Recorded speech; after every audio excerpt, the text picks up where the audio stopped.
Okay, the next thing is if we plot the graph between charge q and the time t. अगर हम charge और time के दरमियान में graph plot करें, या हम वी सी यानी कैपेसिटर में जो पोटेंशियल डिफरेंस आ रहा था कैपेसिटर की प्लेट में और टाइम के दरमियान में ग्राफ प्लॉट करें, तो ये हमारे पास इस तरह का ग्राफ बनेगा, यानी ये एक्सपोनेंशियली इंक्रीज़ हो रहा है। ये प्लॉट हमें क्या बता रहा है कि एक्सपोनेंशियली इंक्रीज़ हो रहा है। तो जो हमारे पास इसी तरह अगर हम चार्ज के लिए देखें, तो चार्ज के लिए भी ये हमारे पास एक्सपोनेंशियली इंक्रीज़ होता हुआ ग्राफ हमें नज़र आ रहा है।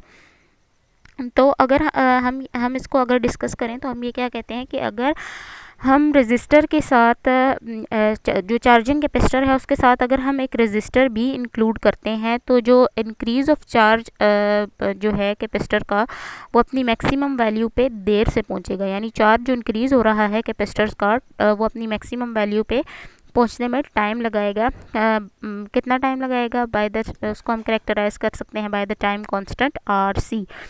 अच्छा, अगर हम कहते हैं कि कोई रजिस्टर प्रेजेंट नहीं है, कोई रजिस्टर प्रेजेंट नहीं है, मतलब आर सी फैक्टर जो है हमारे पास ये इक्वल टू ज़ीरो है। चार्ज जो होगा वो इमीडिएटली अपनी मैक्सिमम वैल्यू पर पहुंच जाएगा अगर हमारे पास कोई भी रजिस्टर प्रेजेंट नहीं है। ठीक है, ये मैंने यहाँ पर इसको सॉल्व किया हुआ है कि मैंने इस आर सी को ज़ीरो कर दिया, तो ज़ीरो इन्फिनिटी हो गया, e to power minus infinity zero, and Q is equals to Q not, maximum value आ गई।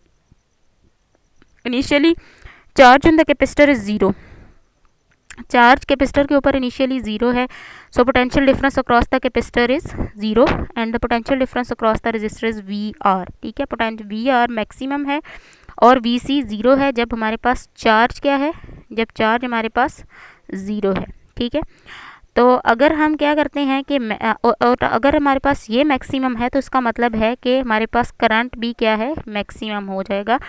तो अब हम कहते हैं कि इसमें से करंट जो है वो फ्लो कर रहा है, करंट फ्लो कर रहा है, वी सी की वैल्यू इंक्रीज़ कर रही है और वी आर की वैल्यू डिक्रीज़ कर रही है। करंट भी अगर वी आर डिक्रीज़ कर रहा है तो हमारे पास क्या होगा, करंट की वैल्यू भी डिक्रीज़ करेगी। डिक्रीज़ ऑफ करंट जो होगा वो क्या करेगा, ग्रोथ ऑफ चार्ज जो कैपेसिटर के ऊपर है उसको स्लो डाउन करना शुरू कर देगा with the passage of time. तो जब करंट हमारे पास ज़ीरो हो जाएगा, करंट ज़ीरो होने का मतलब है कि वी आर ज़ीरो हो गया, वी आर ज़ीरो हो गया, it's mean V C maximum हो गया। वी सी मैक्सिमम हो गया तो इसका मतलब क्या हुआ कि कैपेसिटर हमारे पास अब इस कंडीशन में फुली चार्ज हो गया कैपेसिटर। तो अब हम देखते हैं कि expression for current charging the capacitor. ठीक है, जो करंट अब हमारे पास आएगा इस केस में, हमने इस करंट का एक्सप्रेशन देखे, तो हमने इक्वेशन नंबर ए कंसीडर कर ली। इक्वेशन नंबर ए जो थी हमारे पास वो है Q is equals to Q not one minus E raise to the power minus T over R C. इसको डिफ्रेंशिएट कर लेते हैं विद रिस्पेक्ट टू टी, तो D Q by T T हमारे पास क्या आ गया, इंस्टेंटेनियस करंट। यहाँ पर हम इसको सॉल्व कर लेते हैं, तो डी क्यू नॉट क्योंकि मैक्सिमम करंट है उसमें टाइम के रिस्पेक्ट से कोई चेंज नहीं आ रहा, तो इसका मतलब है कि इसका डेरिवेटिव हमारे पास क्या हो जाएगा, ज़ीरो हो जाएगा। इसी तरह सेकंड एक्सप्रेशन में क्यू नॉट कॉन्स्टेंट है, इसको डेरिवेटिव से बाहर ले लिया और E raise to the power minus T over R C, और minus T over R C का derivative with respect to time minus one over R C आ जाएगा। तो minus one over R C और ये माइनस मिल के हमारे पास क्या हो जाएंगे, प्लस हो जाएंगे। Q not over R C E raise to power minus T over R C.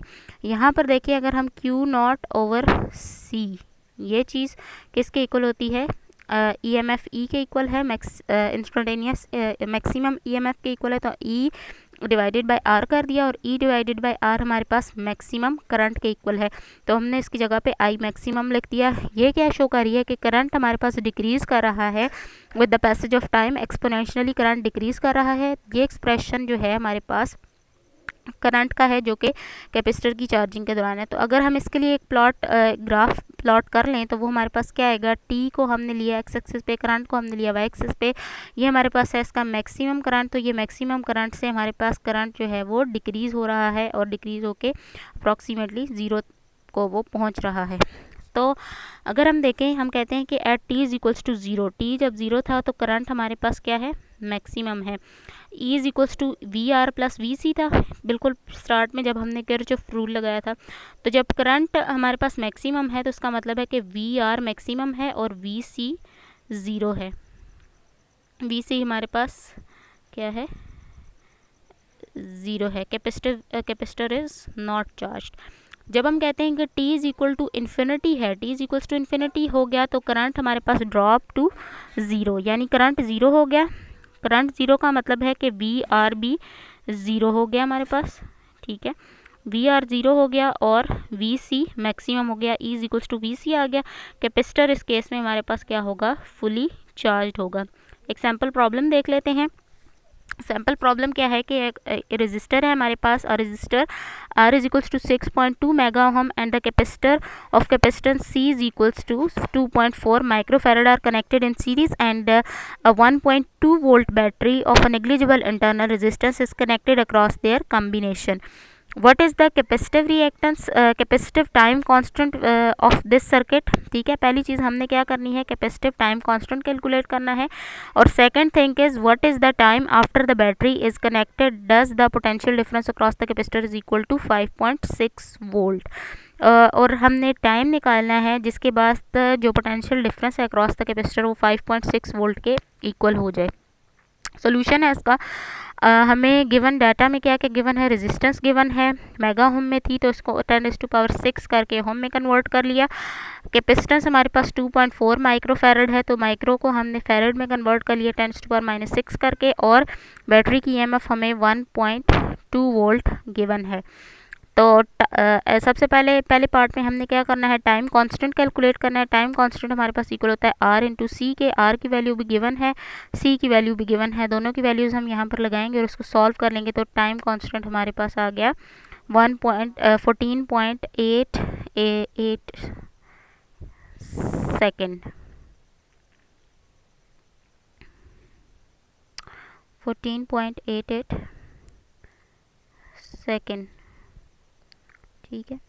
Next जो है हमारा पार्ट वो है, नेक्स्ट पार्ट जो है हमारा उसमें हमने क्या करना है, हमने टाइम कैलकुलेट करना है after which V C is equal to 5.6 volt. तो हमने वो टाइम निकालना है। तो टाइम हम कैसे निकाल सकते हैं, हमारे पास जो इक्वेशन थी Q is equals to Q0 1 minus e⁻⁻t over tau C. तो Q0 को हमने इधर डिवाइड कर लिया, Q0 is equals to E C है, tau is equals to R C है, हमने दोनों की वैल्यूज़ लगा दी। क्वेश्चन को थोड़ा सा सिंप्लीफाई किया, 1 को इधर ले आया, इसको इधर ही छोड़ दिया और माइनस साइन को अगेन इधर हमने डिवाइड कर दिया।